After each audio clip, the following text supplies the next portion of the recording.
So I mentioned this in one of my earlier videos, and I just wanted to point this out because I thought it was interesting. Some of the stuff here. This is where this guy, Rikayon. Well, I'll show you. I won't read this whole thing because I mean I'm bad at reading aloud, and I don't want to bore you, but I want to show you some of the stuff I thought was interesting because, like I said, I was looking for answers, and I was at work and I was listening to this book while I was working, and I was thinking to myself, I think this is the answer. See, in the book of Genesis, and not the Genesis, sorry, in the book of Exodus is where the thought came to me. It was weird, right? Because when Moses was working to free the children of Israel, right, from the Pharaoh um, in Egypt. They keep bringing up there's a Pharaoh, there's a Pharaoh, there's a Pharaoh. But when they're getting ready to cross the Red Sea, that's when something was weird, right? It said there's a Pharaoh, but there's also a king of Egypt. I'm like, well, where did the king of Egypt come into play? You know, and this is where I found the answer. I feel like, or I won't say feel. I don't like when people do that. I believe this is where the answer that satisfies came from. But I also want to say some other things I found when I was looking this up. So, the first one, in these days there was in the land of Shinar a wise man who had understanding in all wisdom and of a beautiful appearance, but he was poor. Now, this is what I wanted to show you here. This right here. So I was looking for the pronunciation of this, right? And I thought it was weird, right? Because, all right, for first they bring up, you know, the language where they're saying it's from, right? And we're like, okay, that makes sense, right? Because that's Egypt. But then I want to show you what happened when I went and searched for this and tried to find where this place is, right? Hold on. China, Watch this. So when I searched for it, this is what came up. And I clearly spelled it with an H, but they replaced the H and added another N. And this is just according to Google. So I thought this was interesting, and it has ruins and stuff like that there. So I was like, what if this is interesting? What if this is, and because we know the people of Mizoram are not that far from here. So I thought that was interesting. At least that's what they brought up and said, hey, I think this is what you're looking for, even though I spelt it correct or had it search for it, with an H, and it said, no, this is what you're looking for. All right, and back to 14.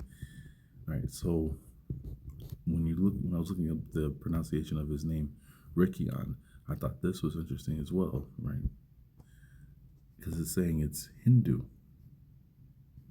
So I'm like, not only did you give me a shiner in India, but you gave me this man's name is from India.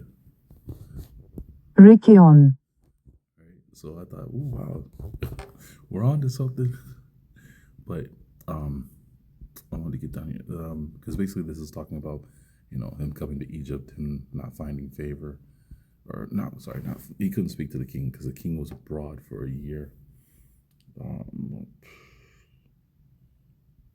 So yeah, it's where was it?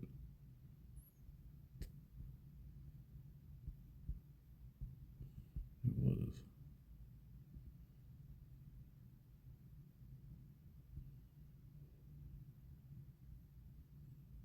it was in verse 3. See, the custom of the king of Egypt, not the Pharaoh at the time, but the king of Egypt. The king of Egypt that he went from, let's see, his royal palace and was seen abroad only one day in the year. And after that, the king would return to his palace and remain there. So I was thinking, which I'm still trying to figure out, just because of the way it's written later on. Is he going abroad like he's handling foreign affairs, like in China, in the the steppes of Asia, or the place we call the Middle East, in Africa or in Europe, or is he stays in his palace and only one day out of the year he goes to this specific town? And it's just weird because as you read it, it talks about all of Egypt came and complained against Rikayon when the king returned. And I was like, well, that's interesting. Why would all of Egypt come if he's in his palace? Why won't they all make the journey too? And so there was just some other questions that arise, and I'll just have to think about how to answer that. But here, this is where he hears about what happened, and he wants to meet him. And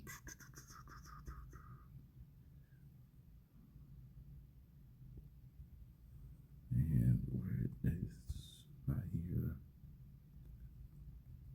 It's verse 27. And the king answered and said to Rikayon, thy name shall no more be called Rikayon, but Pharaoh shall be thy name, since thou didst exact a tax from the dead. And he called his name Pharaoh. So right there, I was like, okay. So in the book of Exodus, we are seeing two different people in play here. And I thought it was interesting because then I'm like, okay, why is Moses going before the Pharaoh and not the king? You see what I'm saying? So much. What was the purpose of that?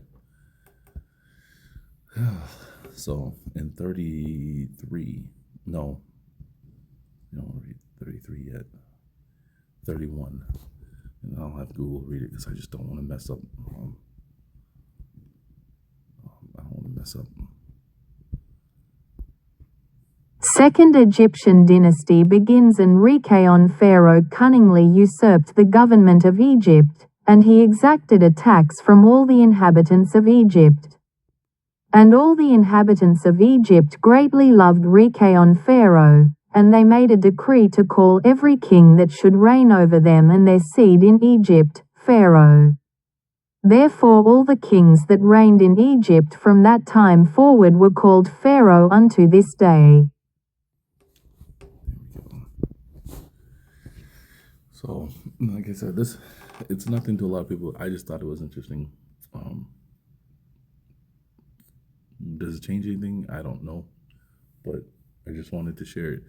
Verse 5, and it was told the king of the Egyptians that the people was fled, and the heart of the Pharaoh and his servants was changed with regard to the people, and they said, what meant we to do, what meant we to do that we let Israel go from serving us? So he made ready his chariots and took all his people with him, and he took 600 chosen chariots, and all the chariots that were in Egypt, and the captains of the whole army. And the Lord hardened the heart of Pharaoh. How do you pronounce that? Pharaoh. Oh no, that's the English. Oh, it's German. That's why. Pharaoh. Let's see. The Lord, she hardened the heart of the Pharaoh, king of Egypt, and he. So yeah, that's basically what I just wanted to share with that, and that's what I was talking about. So I hope it was interesting. Like I said, I don't know what it changes, but I just thought it was interesting that there was a difference, and it made me wonder. Back to when Lex showed us that this was going on, and it wasn't like how do you explain it? Like this was going on while other characters that we thought had passed away you know, this exodus was going on while other characters we thought had passed away were still alive. And it just like was Rikayon, the Pharaoh, the collectors of a tax of the dead people slash king of Egypt. Is this the one that Moses was going before? I thought that was interesting.